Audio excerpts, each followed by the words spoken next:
why would we draft a 27-year-old punter when everyone else is 21, 22? And I was like, everyone else has been told how great they were from high school to college to now. They don't know the real world. I was waking up at 5 a.m. for $80 a day, working a job I hate. I know how much playing in the NFL means. You won't have to worry about whether I'm all in or not. As far as I can tell, you've come from nowhere, beat out thousands of people that are trying for this opportunity, probably have more experience at different stages. You are a real long shot underdog, at least from, from my perception. And Yeah. you can correct me anytime I get this wrong. No, I sort of always saw it as the same, and like sort of do see it as the same. I always thought like I would be good at punting, but I didn't realize there was ever really a sort of like a pathway for someone like me. What made you decide you were going to go for it and learn, American rules football punting? I was always one of those kids that like I didn't like school. I always thought like I was certain I was going to be a pro athlete. I'm like, I don't need school. I don't need to do this. I'm going to be a pro athlete. And basically, all through high school, I ended up dropping out of high school and got like started an apprenticeship as a glazier. And I was always quite like money hungry. Didn't like the idea of working. Wanted to maybe get into real estate and stuff like that, and sort of retire as early as possible. So yeah, I got a job and the pay wasn't great, but when you've never really earned a paycheck, it's a pretty big novelty. But once that wore off, I was just kept getting injured in Australian football, and it sort of just came about. Luckily, I'd ended up quitting Australian football because of injuries, and some of my friends asked me to come play flag like American football, and we would just mess around. It was just a joke around. And in between games, we'd pump the ball back and forth, and I always had a strong leg.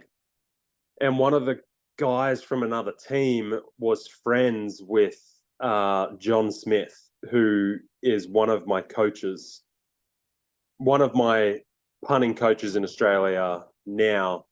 Back then, I had no idea who he was. But this guy passed my number on, and I sort of forgot about it. And I think about 6 months later, I was out fishing, and John called me and was like, I've heard you're a good punter.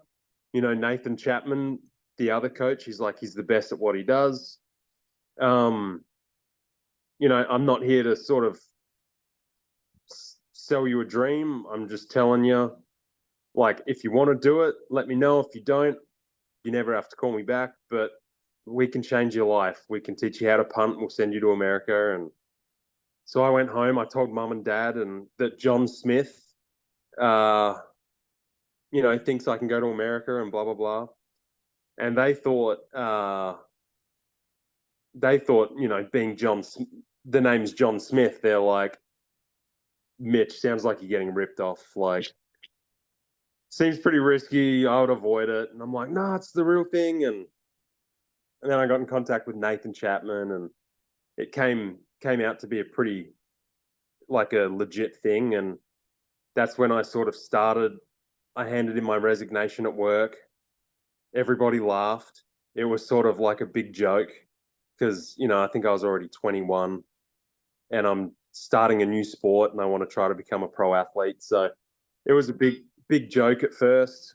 It was probably a big joke until they saw that I was drafted, but it was a big joke. And then, I moved to Melbourne and they taught me how to punt.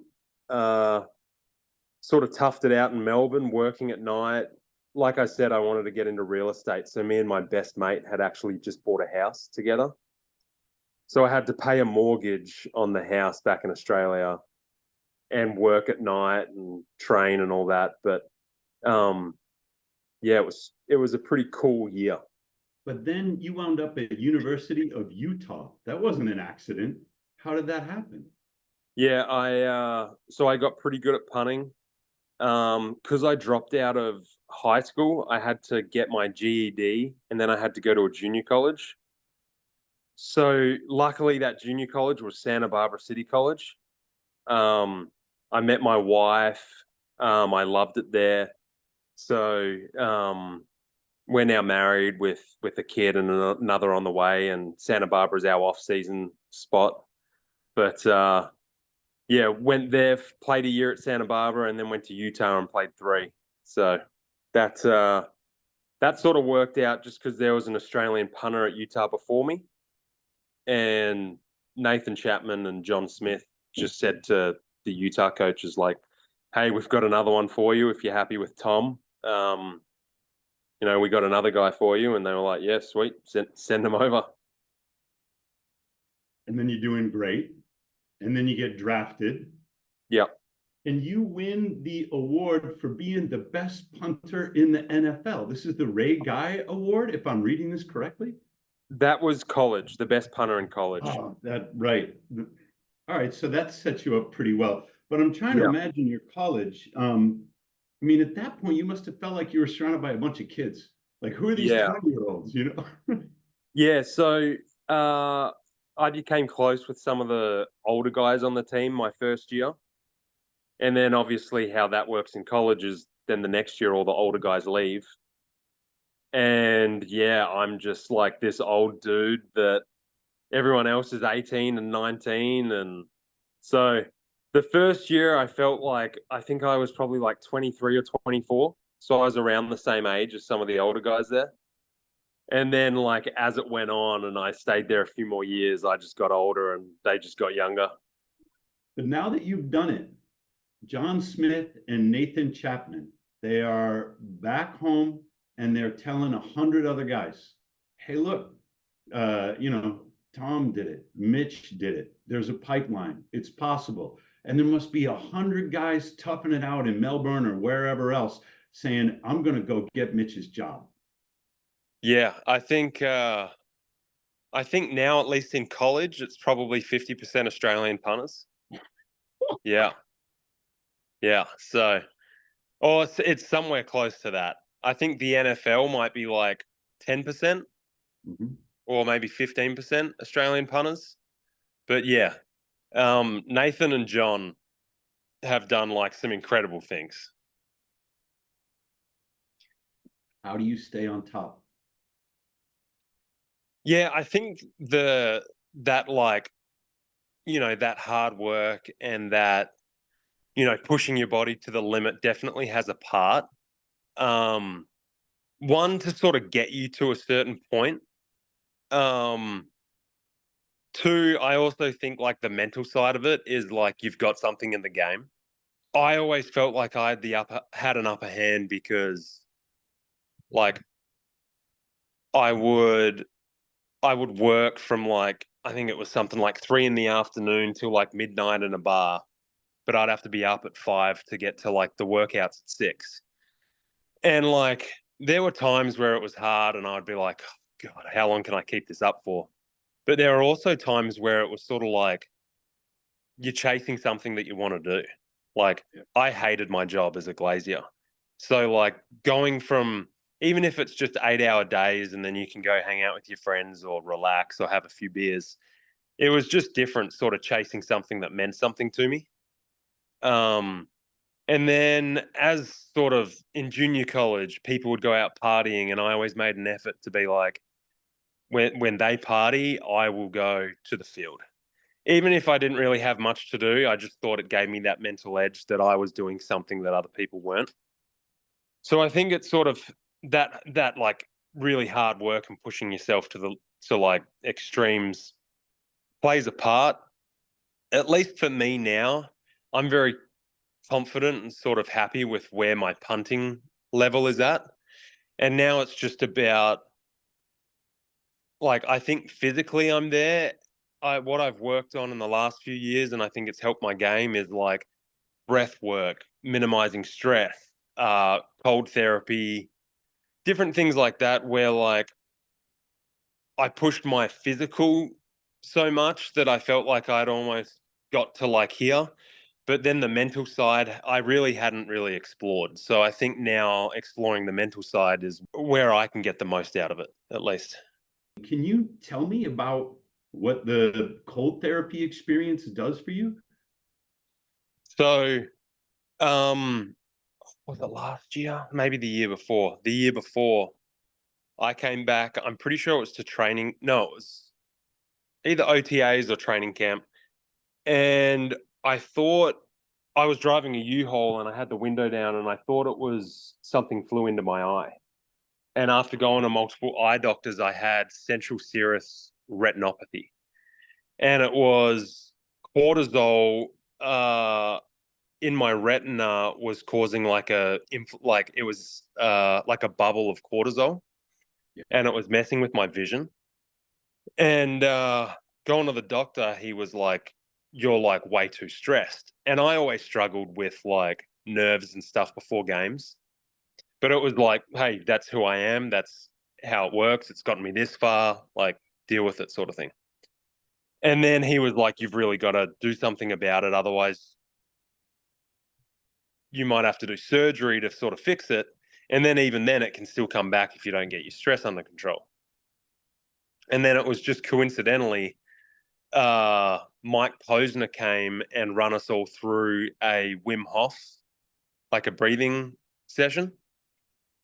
And so then afterwards, I researched a bit of it and I really watched like little documentaries about Wim Hof and sort of how it works. And that's sort of like his breathing technique paired with sort of cold exposure. So then that year, I every morning would wake up, Wim Hof, and then do the ice baths. So, and then I'd go to the doctor, and he'd be like, "This is incredible. You've shrunk it by so much." And he was sort of baffled by like how quickly it went down. And yeah, I it was the only thing I really did different was I did breath work every morning and I cold tubbed. So that there helped. Like that's I guess something that shows the sort of level of stress I did have, and at least now, like how I'm at least handling it. But what does the team say? Like, I know Elliot Williams, I know John Lynch, and I think you're probably in a way more supportive environment than anybody else in pro sports. But when you started out with this approach like 3 years ago, did you get any kind of pushback? Um, you know, I think there's just different. I guess probably in any major organization, there's just different views. I guess. Um, Elliot was the first one. I can't remember why I asked him. I might have just asked him a few things, and he was like, "Look into biohacking. It's just little things that." So Elliot was the one who first got me started on this whole thing. Um, now I now I try to. It started off with like I would just listen to him about. I think it was like sleep. I started really working on my sleep, and then it was like avoiding like the processed seed oils, and then I stopped that, and then corn syrup. Now I'll go to our dietitian and be like, "Hey, what oils do we use?" And he'll be like, "Oh, it's a canola olive blend." And I'm like, "Well, why canola?" And he's like, "Oh, it helps with the smoke point." And I'm like, "What about avocado or ghee or tallow?" And he's like, "Oh, it's too expensive." I'm like, What? "Yeah." I'm like, "Come on, Jordan." Like, and like so like I'll try a little bit. I think I need to get like George Kittle or Purdy on it or something. Someone with a bit more pull. But I think it's really just sort of where you go. Elliot is my little Yoda, is my guru for like I'll go talk to him about something. What do you think of this? And he'll be like, "That's cool. Like check out this thing I just got." And like so Elliot's super into it, and that's who I'll talk to about it.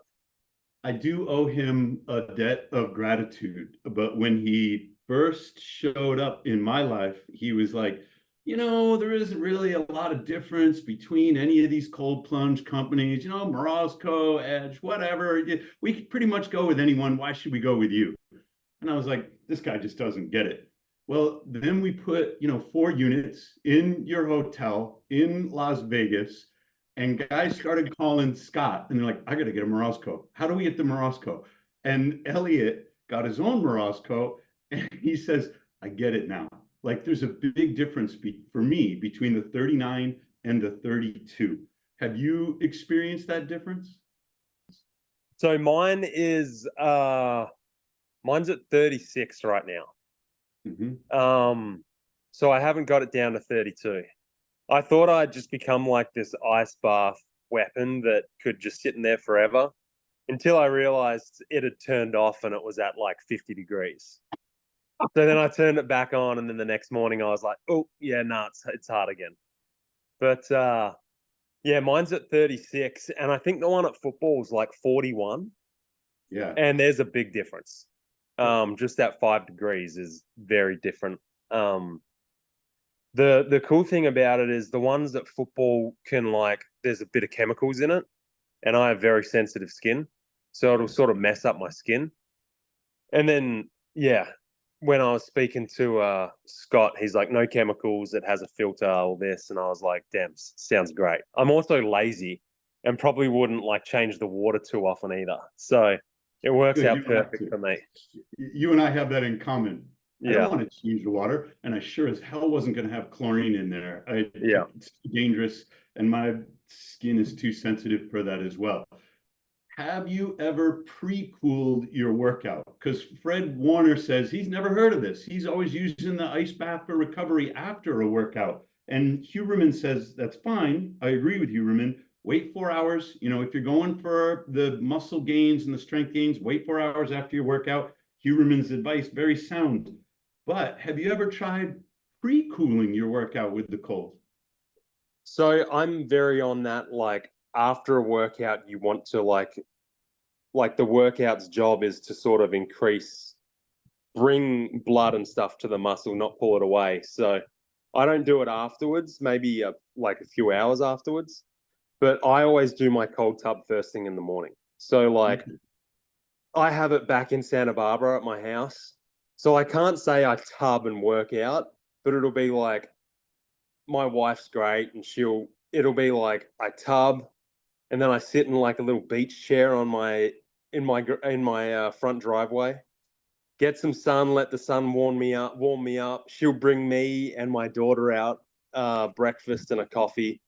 So it's like maybe an hour before my workout, and then I'll have breakfast and a coffee and slowly get into my workout. But it's surprising how even though you're cold, you might feel like stiff and it's hard to move, but a lot of the pains and the creaky knees and stuff sort of go away. I can't say I do it right before a workout, but I do it. I try to do it, start of the day. And Makes then the sense. other thing is I like to play a bit of beach volleyball with my wife in the afternoon. So then I'll come home, and the first few times I did it, the next day, after playing like 2.5 hours of beach volleyball, my legs would be messed up. But this time it'll be like I'll do beach volleyball, I'll do a light Peloton cycle, and then cold tub, and I'm sweet the next day. But what about your daughter? Does she ever get in with you? My daughter's about 2.5, Mm-hmm. and she'll stick her finger in and she'll put her like toys in there, and she'll look at me and be like, "Cold." I'll be like, "Yeah." I'll be like, "You want to come in?" She'll be like, "No, thanks." I'm like, She's "All right." got good sense. Yeah, but she likes to do everything I do, so I think it's just a matter of time. It'll happen. I mean, it sounds like a weird question, but any advice? Not really. I know. I feel like everything I've said is sort of like, at least for me, I think that's what separates me, and hopefully gives me like a long career. Just doing this, like, obviously when I'm in the gym or when I'm punting, that's important, but then just uh doing just little things right, doing your waking up and if you do breathing, do your breathing, and then have like a minute of gratitude. Just like the key is reminding yourself of all of like the great things in your life. And then just like, yeah, doing the simple things right. An ice bath takes 3 to 5 minutes. Getting to bed on time, staying off your phone, getting out in the sun, like doing little things all throughout the day that like don't even really take much of an effort, but like all add up to like really change your mindset, your body, everything. I was at the combine. You sit at a table with like all the special teams coaches, and they were all nice. And one goes, "Why would we draft a 27-year-old punter when everyone else is 21, 22?" And I was like, "Because everyone else has been told how great they were from high school to college to now. They don't know the real world. I was waking up at 5 a.m. for $80 a day, working a job I hate. I'm like, I know how much playing in the NFL means. Like you won't have to worry about like whether I'm all in or not. Like I understand if this doesn't work out, what I'm going back to." And they were just like, "Okay, yeah, that's a good argument." Well, it's been great. I should also let you get back to your daughter and go check on my production. Okay, nice. Thanks. Yeah. Thanks for your time. Thanks, Mitch. Awesome. Thanks, mate. Have a See good you day. later.